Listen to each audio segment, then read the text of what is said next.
And we do have our next guest behind the scenes. Amy, just give me a thumbs up if you're ready to join us.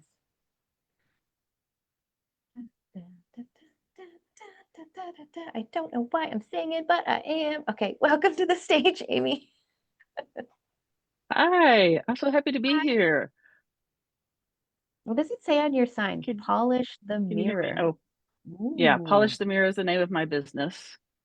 Oh, is it? Wow. Oh, okay. We'll get to that. We'll get to that.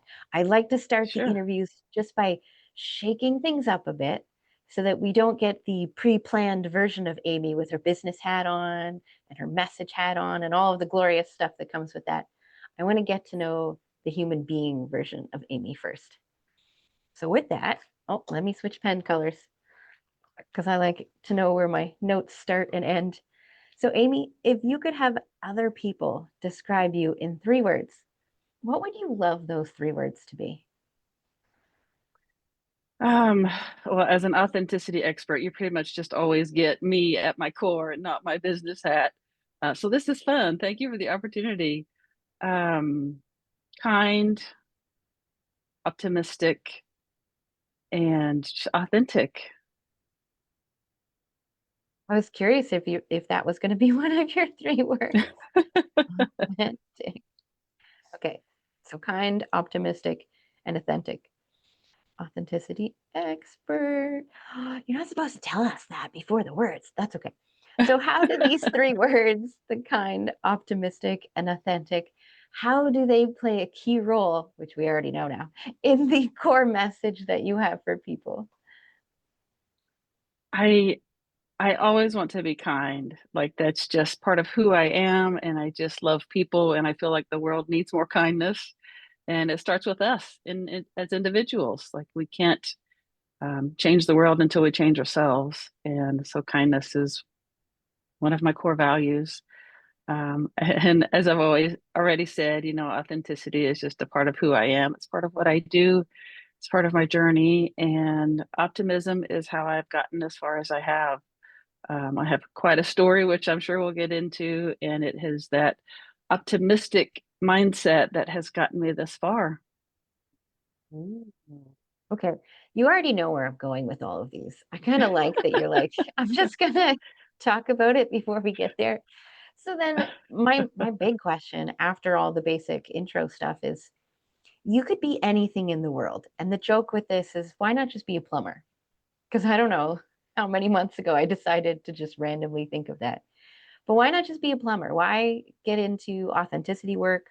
Why help people identify themselves? Why polishing the mirror? Just I could see the way it has changed my life. Like I have much lived experience. It's been quite an interesting journey. And when I look back over my journey, it's that the core piece of it has been authenticity. It's just what has fed through the whole thing. And I didn't realize that was what was happening until I chose to look back on it. But yeah, and if it can have that impact on my life, I know that it can have that impact on the world at large. But like I said earlier, it starts with me. I have to be the example and show other people what's possible. And, that's the way we change the world, one person at a time. Can you tell us about one of those times where you didn't feel authentic? Maybe you just didn't know who you were in that moment. Oh, absolutely. There have been many of those, as I'm sure everyone has those. Yeah. Um, Growing up, as a kid, even I am a very curious person. I love to ask questions. I love to know what's going on. I love to know how things work. When my boys love to play video games, they learned quickly if they wanted me to watch that they had to give me the backstory. Tell me what's going on behind the scenes. Why are you on this mission and what's happening? And so I'm just a curious person.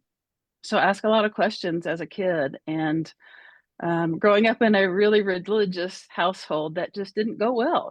I asked questions that most people didn't because I just genuinely wanted to know and was made to feel like that was bad. Like we don't question that. We just believe it because that's what we're taught to believe. And I just don't live from that place. So it's long seated since I was a childhood. since I was a child in my childhood, and just learning to embrace who I am and getting over who I was taught to be. Yes. I'm just picturing all the people watching me like, yes. This whole week, as I was telling Andrew before we went live today, how many times the topic came up of authenticity, but in different ways. And most of it is I have not approved the actual version of me, but I have certain different approved versions of myself that I may use in this scenario or in this scenario or in this scenario. How do we start to break those apart and go, okay, instead of just showcasing this facet of myself and then amplifying the truth of that, how do I make them all one so that I don't feel so disconnected from myself? Yeah, that's a great question that I get quite a bit. And I have a framework that I've built around this. And the first step is self-discovery. I We know more about other people than we know about ourselves. We take the time to get to know other people. We pour ourselves into other people, into helping them, as parents, as employees, if you're an employee, in all facets of life. We pour ourselves into doing other things outside ourselves. So we don't know who we are because we know more about other people. So the first step is self-discovery, figuring out who we are. That's the whole premise of polishing the mirror, is that the mirror of our life is covered by layer after layer of expectations and roles and hats that we wear and masks that we put on, that we've been taught to put on, and sometimes we don't even know that's what we're doing. So we have to remove all of the things that are not us to get to who we really are, so that we can see that reflection in the mirror accurately. Right now, a reflection is not accurate, it's distorted by all these other things. So it starts by getting to know who you are beyond what you do, self-discovery. Not an accurate reflection. But if the mirror has been dirty your whole life, how do you know the mirror Mhm. is dirty? Yeah, that's such a good question, and it's a good point because we don't. You know, what I find with my clients is most of the time it takes some kind of life-shattering event, a trauma, something that happens that shakes us to our core, that makes us question everything. Because we have these messages, we are inundated with messages from all sides telling us who we're supposed to be, and we don't know otherwise. Literally, we don't know any other way until we have this happen in our life that shakes us and makes us think, wait, what, like with my story. I had to really figure out who I was, because I wasn't allowed to be the person I was before. I had to figure out who I am beneath all of that. So yeah, a lot of times it takes something like that to get us to that point, unfortunately. Is there an ethical way that we could help to queue up or even curate events that help us question? Again, not in the traumatic aspect. Like, is Sure. there a Yeah, nicer, more ethical, kinder way that we can get these people, including myself, I'm mostly thinking of myself, to start questioning these moments? absolutely. Most of the time it's happening below the surface. It's happening every day in our life, and we have learned to ignore it. We've learned to push it down. We've learned to call it something else. But, you and I have talked about this before, Laura, that our emotions are part of our communication system. And when we have emotions that surface, we've been taught to push them down and to ignore them, and that they're not important. But those emotions are telling us something, they're there to send us a message. And when we can hone into what we're actually feeling and allow that to serve as communication, then it becomes much more powerful in our lives, and we can get the message that we're supposed to get. And so I feel like, to answer your question, helping people learn to feel what's in their bodies, to feel what's happening in their bodies, and that understand that that disconnect that they're feeling is the message telling them they're not being authentic in one or more areas of their lives. And like I said, it's happening every day. We just choose to ignore it, or we don't know what it means. So yeah, that's a much more humane way to get the message across for sure. So let's go into that for a moment. You brought up one of my favorite topics, talking about emotions Yep. and feelings, because it's the thing that people don't want to talk about. And Right. I think the last time you and I had a conversation of this, I think I shared that it's one of my pet peeves when somebody says, I feel some type of way, or I'm feeling something. It's like, can you please at least try to identify somewhere on the spectrum that you are, right? Like, are you more, like, you can still be basic with it, you can still be elementary.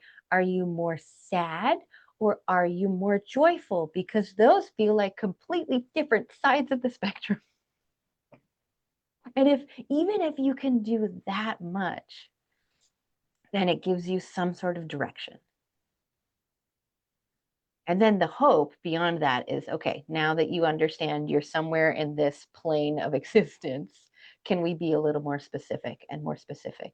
Because then it feels like you're in the shampoo aisle at the grocery store, right? That whole big wall of options. Yes. Instead of going for everything, can we just choose from five? Sure. I say this a lot that as kindergartners, they teach us emotions. They give us five different emotions and they show us the face of what the emotion looks like on the chart. You know what I'm talking about? So Mhm. when I ask people to identify emotions, they literally can only come up with about five. That's all that people really recognize and can name and understand.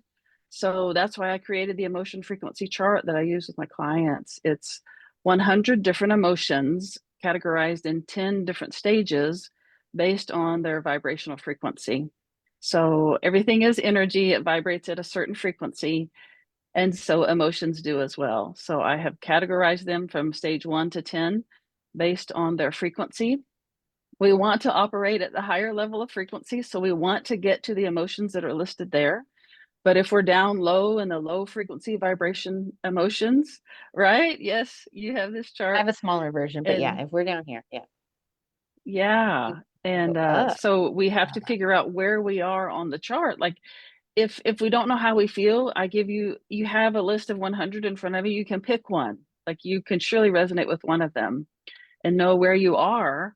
And it is really helpful. I think my point in all this is to say that if you have those in front of you, those words, those emotions in front of you, you can resonate with one of them. One of them will jump out at you and resonate, and you can identify where you are and where you want to be. And it's really powerful. Emotions, right? We should be talking more about emotions because they are so powerful. And I like that. I know it's not just this chart. I'm assuming your chart has more information than just like the word and then what the frequency is. But I like that if I know that I'm just going to choose fear because many of us are in fear. I may Hmm. have an understanding of what fear is, but I may not have an understanding of what fear does to me. And so a chart Yes. like this will help me with that understanding. It's like, okay, I see life as frightening. I see, or the emotion is anxiety, and yet the process, something that I'm going to do naturally in that emotion is I'm going to withdraw. Like, oh, so now I can see my actions and what I'm feeling, even though I'm ignoring the feeling and trying to shove it down, like we said earlier, trying to ignore that it exists. I'm so good at Yes. that for so long that I don't Yeah. tend to recognize the process that goes with it. And so I'm trying to work on that.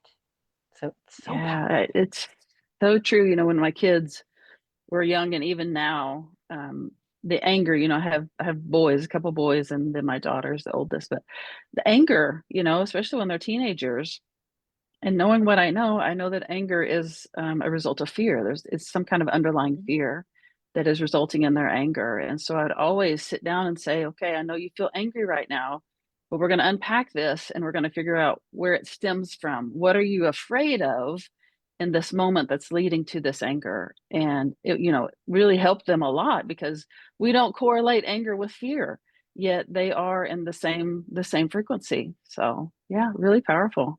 Glad you shared that, Laura.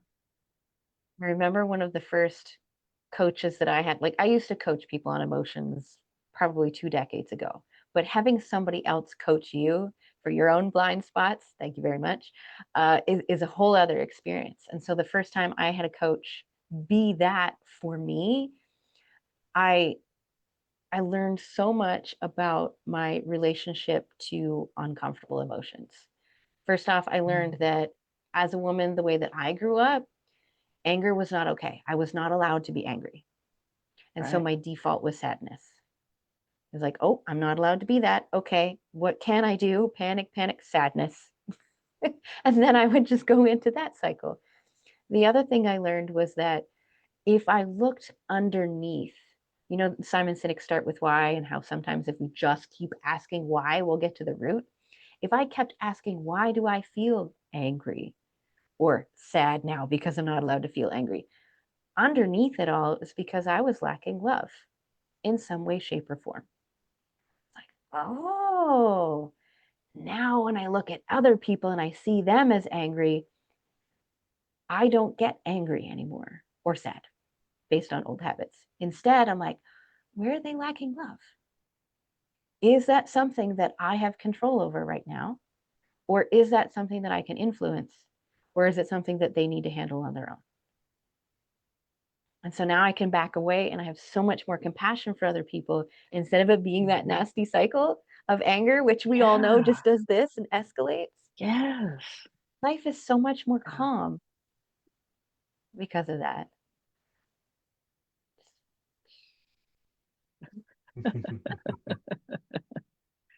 So, Amy, I want Hi, to go back. Andrew. I didn't say Hey, hi how to you Andrew. doing? Hey, Amy. I'm It's nice good. to see you. You too. I feel like I've been ignoring you the whole time. I just wanted to say hi. Oh, I appreciate the hi. Thank you so much. Yeah. It seems like Andrew's very much the observer type. He's like, this is fascinating. And he's just listening. Do you internally Taking process it a lot, in. Andrew?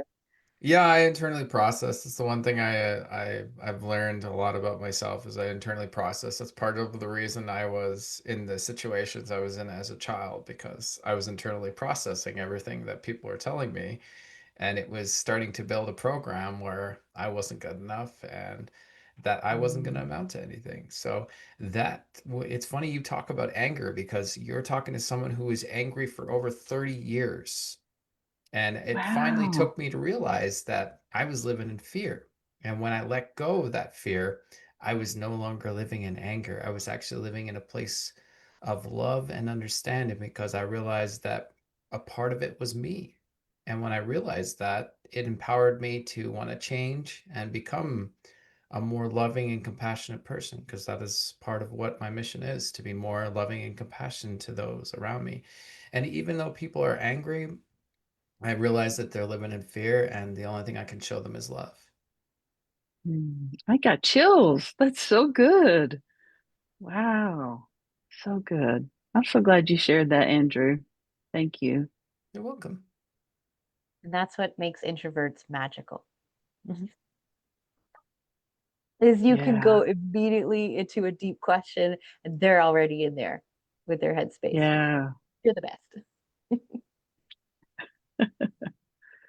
So Amy, I want to come back to that self-discovery. And I know Andrew just brought that up. Like we're talking about these discoveries of ourselves to just amplify that point of that is step number one is discovering what we're like, getting to know ourselves. I would love an example from your life, if you could, about a time where you learned something about yourself that you went years not even knowing, and it kind of made that little switch that you started to do things Yeah. differently.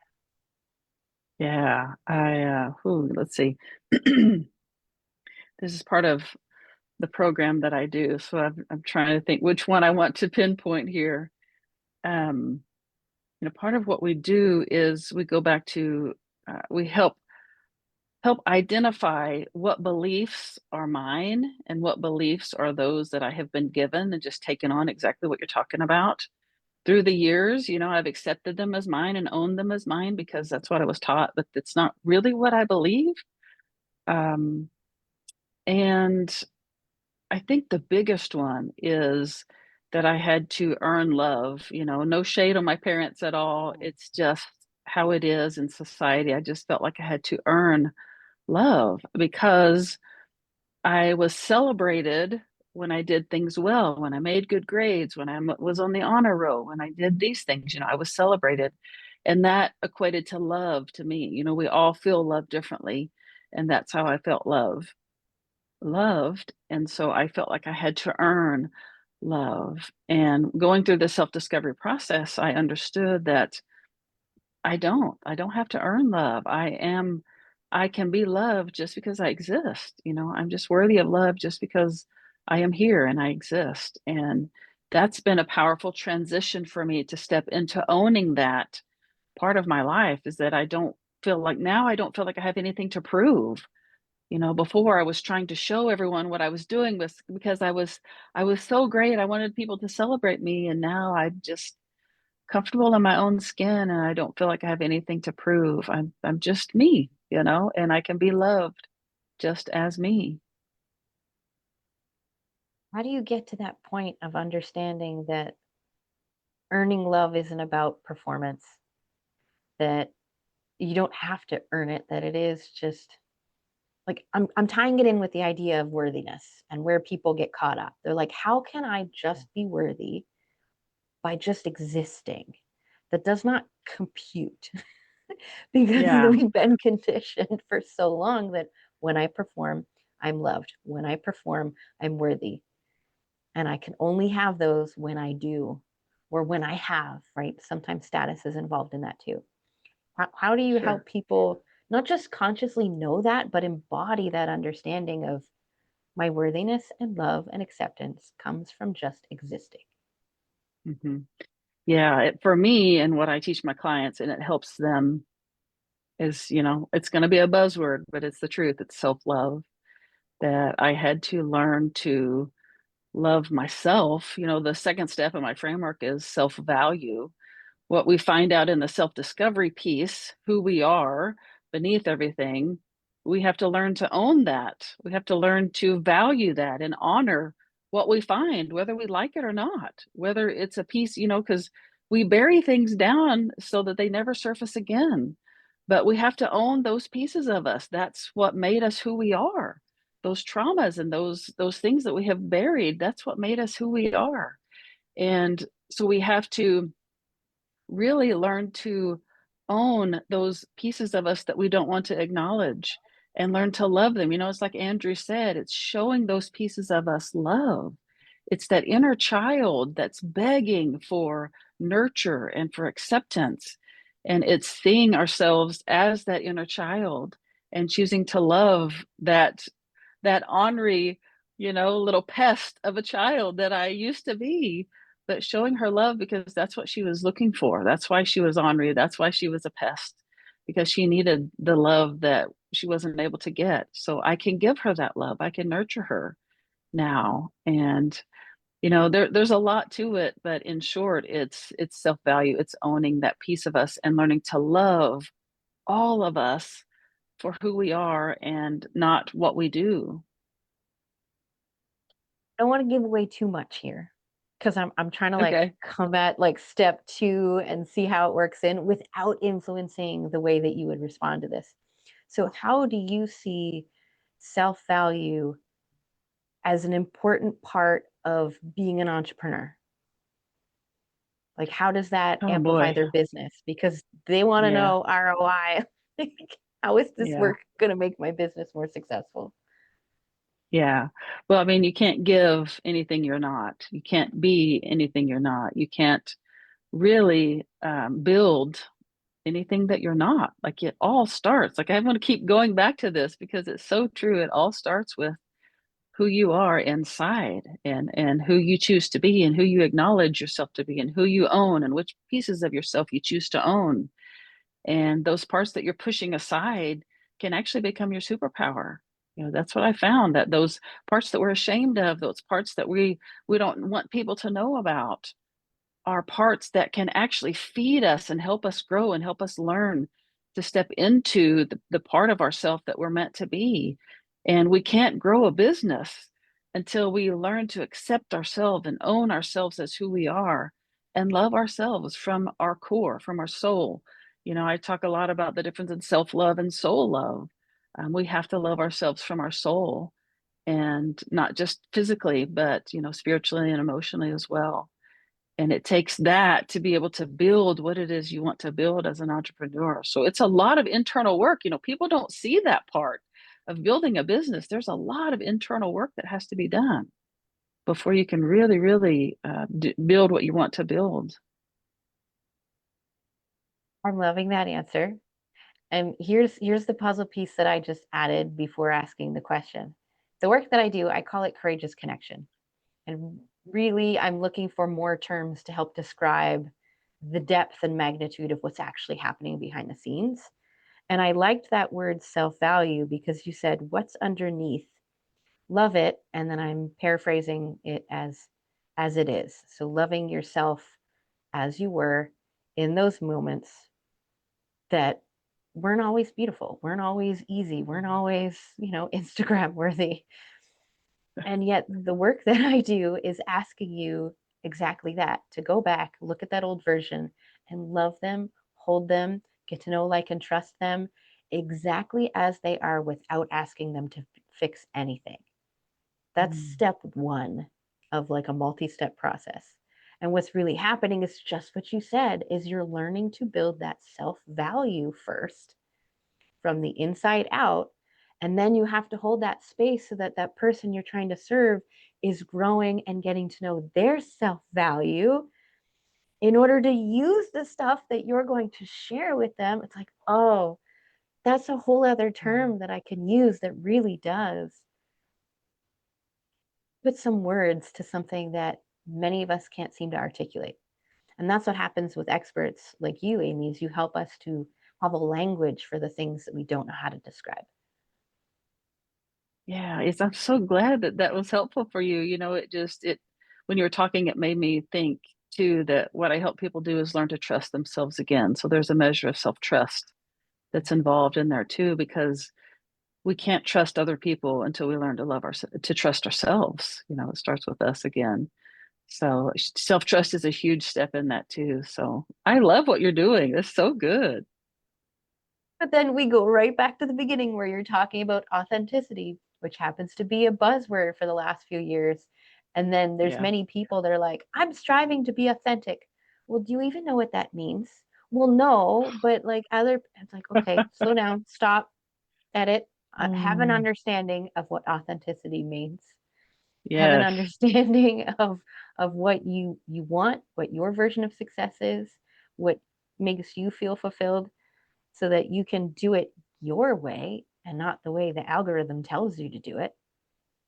Because when Hmm. Amy does speaking the way that Amy speaks, Amy does well speaking.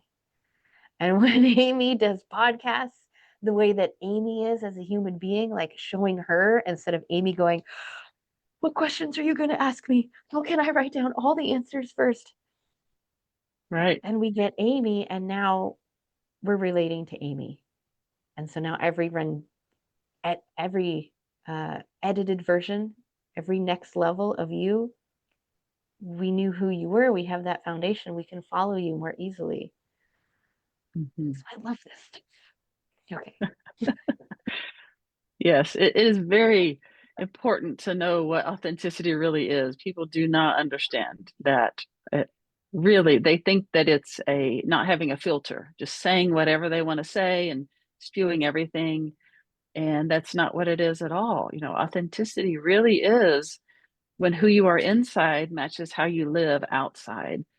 So it's when your internal world and your outer life match, when they come into alignment. And it's a beautiful thing, but like I said, like you said, people don't really understand that that's what it is. Working on that, like we talked about fashion earlier this week, because I know that the external, when it doesn't match the internal, people, whether they can articulate it or not, they do pick up on that dissonance. They Oh pick yeah. up on the mismatch. And so I'm like, how can I find my personal colors? How can I find my personal style? Like, how can the outside not be generic, store bought, nothing done to it, and figure out how would Laura wear those generic pants and that generic shirt? I don't know. Let's play with it. Yes. It's it. That's it. It's play. It's what feels good. Your body tells you. We've already talked about how we discount what we feel in our bodies, but our body tells us if it doesn't feel good in your body, if it feels that there's a disconnect there, then that means it's not right. There's something not right. So yeah, that's so good. And this work blends into so many other areas. I like that you gave us that definition of authenticity because I was going to ask you. Um, can we go back to beliefs for a moment? We have a few more minutes. Can you tell us about, okay, you said beliefs are mine versus somebody else's. You have uh, tools for that. Can you give us one sort of tool, something that our audience can do, or maybe we can do together right now, to kind of implement what it is that you're telling us? As far as beliefs go, Yeah. okay. We're putting This you is on the like spot. no, it's okay. It's a 10-week thing, so I'm trying to bring it down into um, one moment here. Maybe just, I would ask you, the audience, to consider something that you believe. Like, what are some beliefs that you have um, in general? Maybe it's around love, maybe it's around career, maybe it's around life in general, performance, acceptance. Um, and find one of those that gives you this feeling of, oh, I don't really like that, it doesn't feel right in my body, it doesn't set well. You know what I'm talking about? I wrote Like one I down. said, what's that? I You said, yeah, I wrote one down. Yeah. I guess one of my And beliefs, and I didn't know that it was, is my emotions are a burden. mm, yeah, that's really good. And then I asked them to, figure out, where did that come from? Why do you believe that? If it gives you Mm. that disconnect in your body, where is that connected to? Go back to really thinking about, and when you first felt that your emotions were a burden, or that I had to earn love, that I had to perform, to earn love, and rewrite that. Go back to there. And it's, about our emotions, it's all about feeling. We have to feel that feeling. We have to allow ourselves to feel that disconnect and go back to where that started and turn that into love. So emotion, we have close our eyes, we imagine the scene where we feel that initially, and instead of feeling the disconnect, we turn it into love. We make it feel like we love this moment of when we felt like our emotions were a burden. When I felt like I had to perform to be loved, I turn that into loving. I send love from myself. If the other party couldn't love me in that moment, then I can send that. I can do that for myself. And I can go back, and feeling that love in that moment when you go back is where the power lies.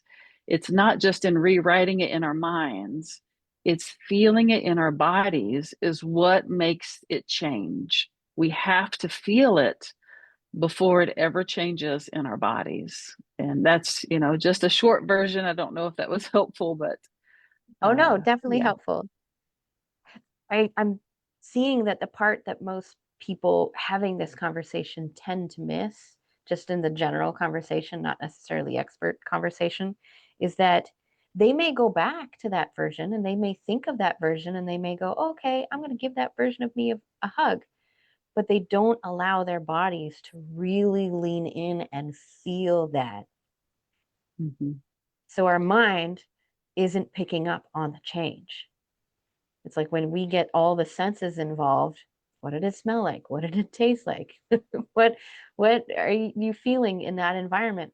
The more of that comes in, the more this is going to actually help. And the more shifts, the greater the shifts that we can make. So I like that you brought that up. Yeah. Thank you so much. At this Yeah. point, You're Amy, welcome. I do have to ask you, where do we find you and what is your favorite way to communicate? Yeah, my website is pretty much a one-stop shop. It's www.getamyshelp.com.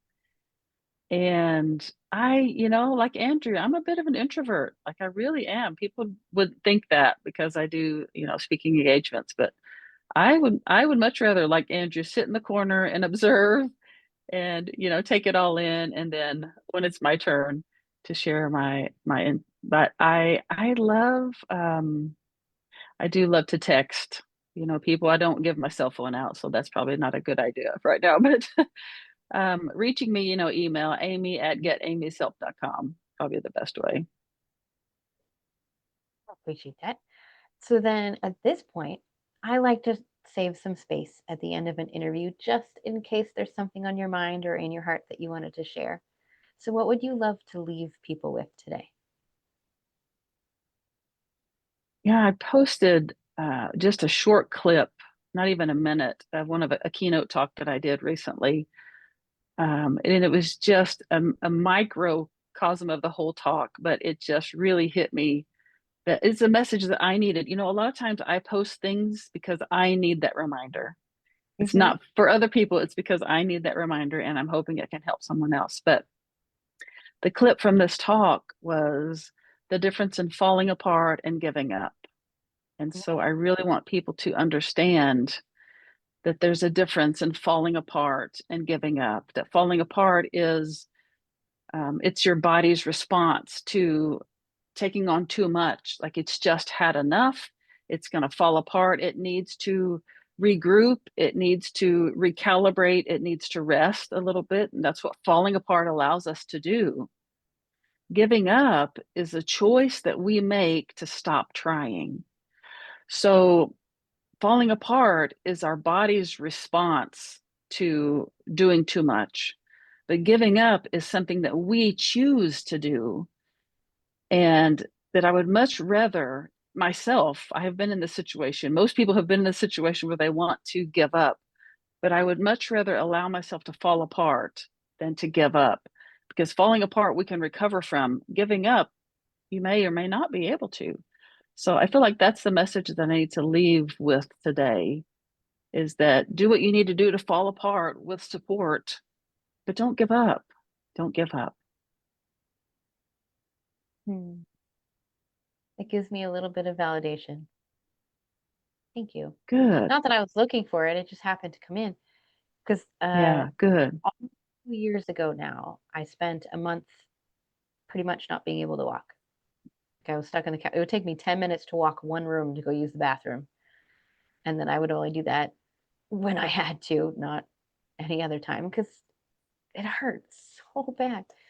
But it's times like those where I'm thinking, am I a bad person? And we still have those beliefs. Am I a bad person for not working in my business during those phases where my body is falling apart? Hmm.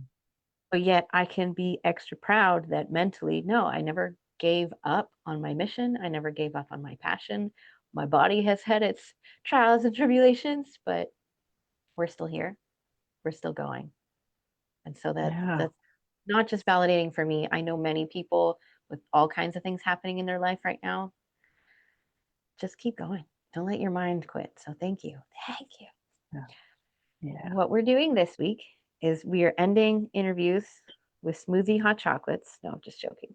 With we're doing cheers. Just happened to be a smoothie hot chocolate for me. So Okay. cheers to you, Amy. Yeah. Thank you. It's like it's a little bit different, but I kind of like that as a official close, like a little cheers. Thank you for being here. But I will call this the official close of the main part of the interview. Yeah. Thank you so much. Yeah. Yeah.